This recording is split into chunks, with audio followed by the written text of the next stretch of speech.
మీరు మొత్తం ఆంధ్రప్రదేశ్లో ఉండే పిల్లలందరినీ పట్టుకొచ్చారు. మీరు దానికి నిజంగా మనస్ఫూర్తిగా ఇక్కడ తీసుకొచ్చి ఇంత సెలవు సమయంలో మీరు ప్రోత్సాహం ఇచ్చి వాళ్ళ చేత చేయించిన టీచర్స్కి మనస్ఫూర్తిగా నేను మీకు చేతులెత్తి నా ధన్యవాదాలు తెలియజేస్తున్నాను. మీరందరూ గ్రీన్ స్కౌట్సా? స్కౌట్స్.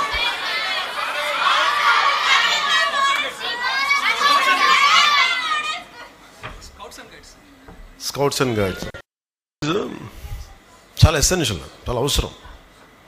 నేను నేర్చుకున్నాను ఈ రోజు నుంచి కొత్తగా, ఎప్పుడు నేర్చుకోవడం సిద్ధంగా ఉంటాను కదా. స్కౌట్స్ అండ్ గైడ్స్ సాల్యూట్ ఎలా ఉంటుంది? 3 ఫింగర్స్తో ఉంటుందా? ఇదా? Okay, 3 fingers. ఓకే.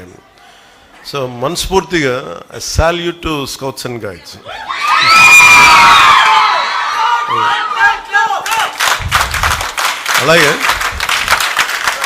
అలాగే once more I salute to scouts and guides. ఎందుకంటే చాలా ఇన్స్పిరేషన్గా ఉంది మీరు చేస్తూ ఉంటారు, చాలా ఇన్స్పిరేషన్గా. ఇందాక చాలామంది ఆ పాప ఎవరో ఇంకిద్దరు ముగ్గురు అబ్బాయిలు పెయింటింగ్ వేశారు. ఒక పాప వేసిన పెయింటింగ్ ఎంత నచ్చింది అంటే, సగం చిరుతుపులి అనుకుంటా, సగం చిరుతుపులి అస్థిపంజరంలో అయిపోయి 3 వారిన చెట్లు వెనకాల డీరా ఎఫారెస్టేషన్కి అంటే ఎలాగది సగం ఎండిపోయి సగం మొత్తం కాలిపోయి ఎముకల్లో ఉంటుంది. ఇంకా కాపాడుకుంటే అదే తీసుకురండి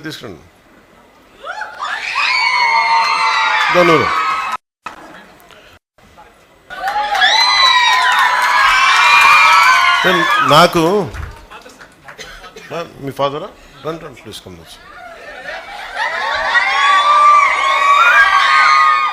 ఓకే, నాకు ఎంత నచ్చిందంటే ఈ జింక చూస్తే సగం ఎండిపోయింది ఎఫారెస్టేషన్ వల్ల, అదే పచ్చగా ఉండి ఎంతో కళకళలాడుతుంటాయి అనేది చూపించడం మనస్ఫూర్తిగా. ఇది ఎంత అద్భుతం కదా ఇది. ఈ రోజున సాహితీ కానీ ఇక్కడున్న చిన్నపిల్లలు కానీ అందరూ కూడా మీరు ఈరోజు చేసింది చాలా సామాన్యమైన విషయం కాదు.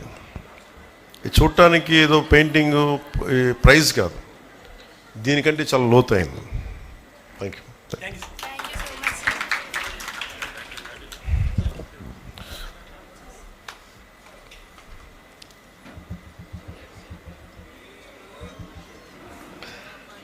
నాకు చాలా చాలా ఆనందంగా అనిపించింది, ఎంత తృప్తి అనిపించిందండి.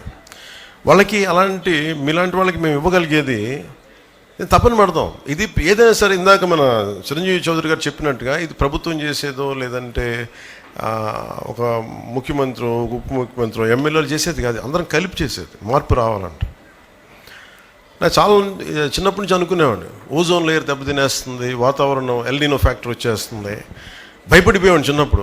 నేను పెరిగి పెద్దయ్యేటప్పుడు ప్రపంచం కూలిపోద్దా, ఇంక బతకలేమా, చాలా భయం ఉండేది నాకు.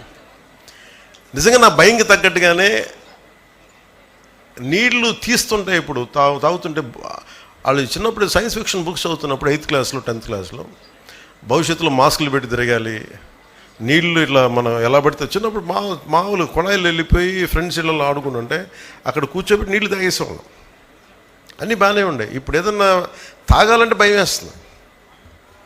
ఆ పరిస్థితి నుంచి స్వచ్ఛమైన నీళ్లు రావాలి అంటే అంత స్థాయికి వెళ్ళాలని ఒక ప్రయత్నం చేస్తున్నాం. అది జరగాలని.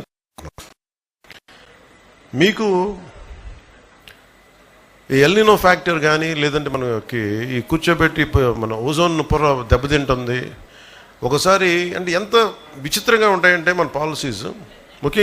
చిన్నపిల్ల, నాకు ఒక చిన్నపిల్లడు చెప్పాడు ఈ మాట. ఎవరితో మాట్లాడుతూ ఉంటే ఒకసారి ఏదో రోడ్డు మీద వెళ్తూ ఉంటే టపాసులు వెలిగిస్తూ ఉన్నారు దీపావళికి టపాసులు వెలిగిస్తూ ఉంటే వాళ్ళ ఎవరు చెప్తారు, అబ్బాయి పాట ఏం చెప్తున్నాడు, నువ్వు పాటు చేయకూడదు, ధూళి వచ్చేస్తాయి, అవి వచ్చేస్తాయంటే అతను చూసి, మరి ఇంతకుమించి పెద్ద బాంబులు పేలుస్తారు కదా, మరి దానికి ఏంటి, దానికి రాదా అన్నాడు. అప్పుడు నాకు అనిపించింది, ఎందుకు గుర్తొచ్చిందంటే ఇందాక ఎవరో ఫోన్లో మెసేజ్ పంపించారు, మనం ఎంతసేపు పర్యావరణం కాలుష్యం అయిపోయింది, ఇదైపోయింది అనుకున్నాం. మనకి దీపావళికి బాంబు దేశాలు ఎంత కాలుష్యాన్ని క్రియేట్ చేస్తాయి. ఒక బాంబు దాడి జరిగితే కొన్ని వందల ఫ్యాక్టరీలు ఎంత కాలుష్యం క్రియేట్ చేస్తే దాన్ని అంతా కాలిస్తే అంత మించి కాలుష్యం ఉంటుంది. ఇది చిన్నపిల్లలు చాలా పట్టుకుంటున్నారు. ఇది పెద్దవాళ్ళు ఎంత పట్టుకున్నారో నాకు తెలియదు, కానీ చిన్నపిల్లలు అడుగుతాను, ఎందుకంటే వాళ్ళ భవిష్యత్తుకు సంబంధించింది. మీకున్నంత భయం, ఎందుకంటే మీరు ఎదిగి పెద్దవాళ్ళు అనుకుంటారు మీరు. ఎందుకంటే నాకు చిన్నప్పుడు నాకు ఆ భయం తెలుసు. నేను పెరిగి పెద్ద అయ్యే లోపు ఎన్ని పాడైపోతాయా ఇవన్నీ భయంతో. ఏంటంటే పిల్లలు ఎక్కువ విఘ్నత ఉంటారు. నేను ఎప్పుడు చిన్నపిల్లల్ని వాళ్ళు 2 ఏళ్ళు కాని నుంచి కానీ 18 ఏళ్ళ వరకు నేను చాలా కీన్గా వింటాను పిల్లల మాట. ఎందుకంటే మీలో భవిష్యత్తు కనిపిస్తుంది. ఎందుకంటే మీరు పెద్దవాళ్ళకి అడ్రస్ చేయాలి. నాకు అందుకని చిన్నపిల్లలు ఏదైనా మాట చెప్తే వాళ్ళు వింటాను వాళ్ళ మాట. అందుకని వాళ్ళ సలహాలు కూర్చొని మీ చిన్నపిల్లలని చెప్పి నేను ఎప్పుడు పక్కన పెట్టను. మీరు ఒక మాట చెప్పి ఒక చిన్నపాటి సలహా చెప్తే వెంటనే తీసుకుంటాను అది నేను. అందుకని ఒకసారి చిన్నపిల్లలు కూర్చొని ఎందుకు మాట్లాడతానంటే వాళ్ళ నోట్లో నుంచి కల్మషం లేని మాట వస్తుంది. అంటే ఏం జడ్జిమెంట్ ఉండదు. ఇతను ఒక ఉప ముఖ్యమంత్రి, ఇతనికి చాలామంది అభిమానులు ఉన్నారు, అయ్యేం ఉండవు. నేను బాగలేదనుకోండి చెప్పేస్తాను మొహం మీద, ఈ పని నీకు బాగలేదని. విఘ్నత గల వ్యక్తిగా నేను వినాలి ఆ మాట. నేనే కాదు, పెద్దవాళ్ళు ఎవరైనా సరే. అందుకనే పిల్లలు పర్యావరణం గురించి చెప్తుంటే చాలా వినాలి. ఇందాక పాప వేసిన డ్రాయింగ్ అది ఏదో ప్రైజ్ కోసం వేయాలి. లోపల నుంచి ఒక భావన కదిలితే, అంటే భవిష్యత్తు మీద ఎంత బాధ్యత భయం లేకపోతే అలాంటి భావన రాదు. అలాంటి వాతావరణంలో ఉండాలి ఆ పాప.